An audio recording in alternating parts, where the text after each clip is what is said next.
Magandang araw po sa lahat, lalong-lalo na po sa iyo, sir. Ako po si Jenaline P. Soledad, ang mag-uulat sa paksang ating tatalakayin sa araw na ito. At ang ating pag-uusapan ay patungkol sa Unit 3, Kabanata 1 sa Liga ng Pag-aaral o ang Introduction.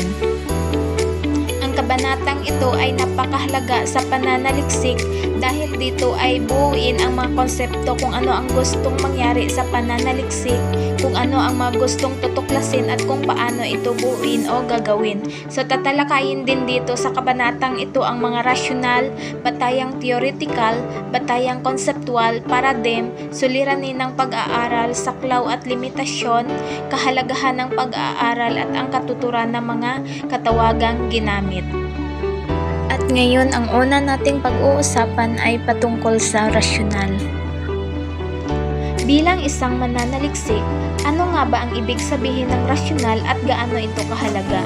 Sa pagsulat ng rasyonal, mahalaga na maunawaang mabuti kung ano ang kailangang isagawa, bakit kailangang isagawa ang pag-aaral, paano nakakatulong ito sa mga mag-aaral at mananaliksik, gaano ito kahalaga at ano-ano ang mga dapat isaalang-alang para malinaw na mabigyang solusyon ang anumang suliranin na sinasaliksik.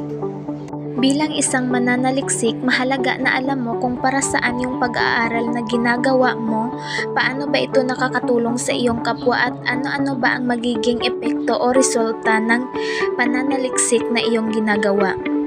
At lagi ding tandaan na sa rasyonal is mababasa na ang pagpapaliwanag kung ano ang kabuluhan, ano ba yung purpose ng iyong pananaliksik upang malaman agad ng mga mambabasa ang tunguhin at kabuuan ng iyong pag-aaral.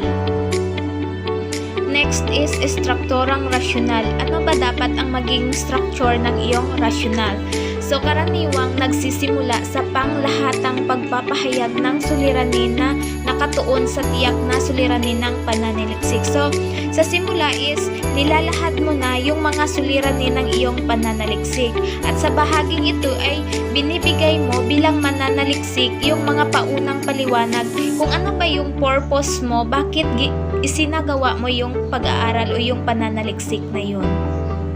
At kailangan din na tiyak ang nilalaman ng iyong rasyonal. Hindi na kailangan pang napakahaba at paligoy-ligoy na mga statement. Kailangan tiyak ang paglalahad mo upang mabigyan ng kaisipan ang mga mambabasa hinggil sa ginagawa mong pananaliksik.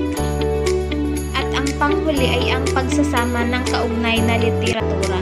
So sa bahaging ito ay kailangan mong ilagay or isasama yung mga literatura na nabasa mo mula sa mga thesis, mga disertasyon, mga aklat, mga journal at iba pang babasahin na may kaugnayan doon sa iyong pananaliksik. Kumbaga kailangan doon sa iyong pag-aaral is may mga citation ka which is may connected doon sa iyong paksa na napili. Sa pamamagitan kasi nito is ma-prove mo or maipapakita mo bilang isang mananaliksik na napili mo yung paksa na yun kasi may malalim or may deep understanding ka doon sa topic or sa paksa na yun. At hanggang dito lang po ang aking ulat. Maraming salamat po sa panonood ng aking presentasyon. God bless you all.